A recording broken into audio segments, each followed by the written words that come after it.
Hello and welcome to my cake kitchen. Today in Baking Basics, we're discussing all things sugar, specifically what sugar is and the functions of sugar in the baking of cakes. This is going to be a developing series where in later episodes I'll be discussing the subject of the types of sugars available on the market and how they affect baking outcomes. I'll also be answering some simple questions relating to substitutions and simple changes one can make to their sugar for best results in baking cakes. The main objective of this sugar series is to empower you with simplistic information about sugar generally and how to use them in the baking process for best results.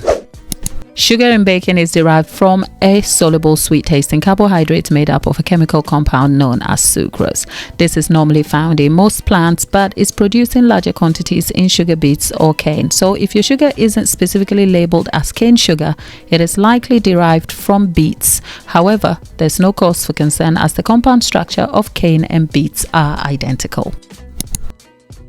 Sugar sweetens. Sugar is used to sweeten baked goods, which enhances the taste and mouthfeel of such baked goods as cakes and cookies when we eat them. Additionally, sugar balances out the sour, bitter, or acidic ingredients such as citrus and cocoa in baking, thereby also enhancing the taste of such baked goods, without which our lemon or chocolate cake would taste sour, bitter, or acidic. The sweetness of each baked item depends on the type of sugar used, which will be discussed in detail in later videos, but for now, know that granulated sugar or any type of white sugar will possibly yield a crisp yet neutral sweetness, whilst brown sugar or any type of unrefined sugar will yield a deeper, more complex caramel or toffee-like flavor. Another function of sugar is sugar tenderizes by interfering in the formation of gluten by holding on to moisture due to its hygroscopic nature. The resulting effect is a tender and soft bake. Editing Gladys here. Yes, I know. I look slightly different, but I'm still in my kitchen and I'm tinkering with all the sugar I went shopping for. This is going to be a developing series, so stick around, but I thought I will stop and explain just a little succinctly my understanding of how sugar helps to tenderize bakes. Bearing in mind, I am no scientist and I'm trying to do this in my simplistic understanding of the subject matter, just so that if you are a beginner baker, this will be of some use to you. Plus, I'm going to be focusing on the function of sugar in this way just in cake making, because that is what I primarily do. So how does sugar tenderize in cake making? Now imagine all the ingredients that are mixed together to make a cake.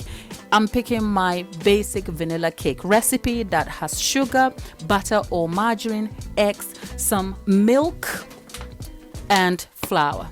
In this case, I'm creaming my sugar and butter. And butter is important here because butter does have some moisture to it. And then after creaming that together, I add my eggs. Eggs have moisture in it because it's made up of some form of liquid and fat, which is in the yolks. And then I'm going to add my flour here. Now, with the introduction of flour into any ingredients that has moisture, gluten develops and begins to bind.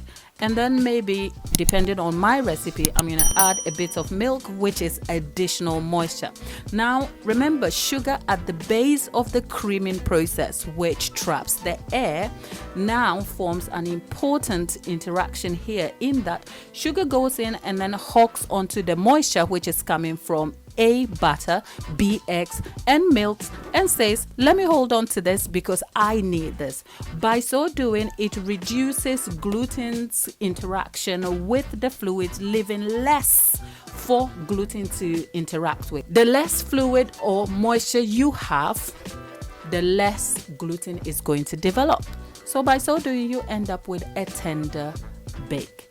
It is a lot more complex. I know, YouTube, don't come for me, but I hope the principle is understood in this rather simple, I hope, explanation. Let's get back to the table and talk more about the subject of sugar in baking. Sugar retains moisture, helping to keep baked goods longer, and this is tied into its hygroscopic nature that helps to enhance the moisture and shelf life of baked goods. Therefore, it is not unusual for baked goods such as cookies and cakes to stay fresh for longer than perhaps something like baguette that doesn't have sugar at all. I am back, okay? And I just wanted to add, hygroscopic is a fancy word meaning sugar absorbs and holds onto the moisture within its environment, which is why earlier we said sugar interferes with the gluten formation process, helping to tenderize your bake, and also helps to keep baked goods fresher for longer. If it's the first time we're meeting though, I am Gladys. I talk all things baking and decorating, and by the way, I am no scientist, except this is part of the Baking Basics series where we break down the science of baking, including handing you simplistic recipes. But if you want to see the fun stuff, you can catch us on Tuesday through Thursday where we do all things cake in the live session, where there's a bit of fun and lots of things happening for you to be a part of. If that's not your thing, you can also catch up on the shorts videos and also long form formats where I give you recipes, talk to baking, decorating, and all things cake to help you. Look, there is something for everybody here. So if you haven't considered subscribing, what are you doing? Do join the family here, turn your notification bell on, and do like the video just so that you are not notified of videos such as this, okay? I mean that. You won't be told about me trying to be a scientist today. I'll be linking some more resources in the description box. We're going to go and talk more about the functions of sugar.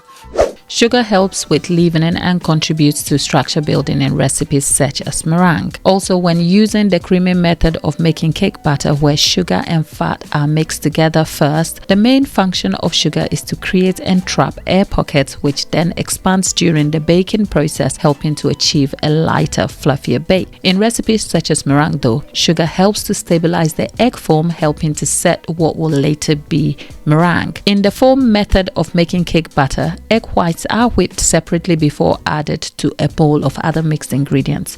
Sugar is sometimes added to stabilize the egg whites form, which will assist a delicate and softer bake.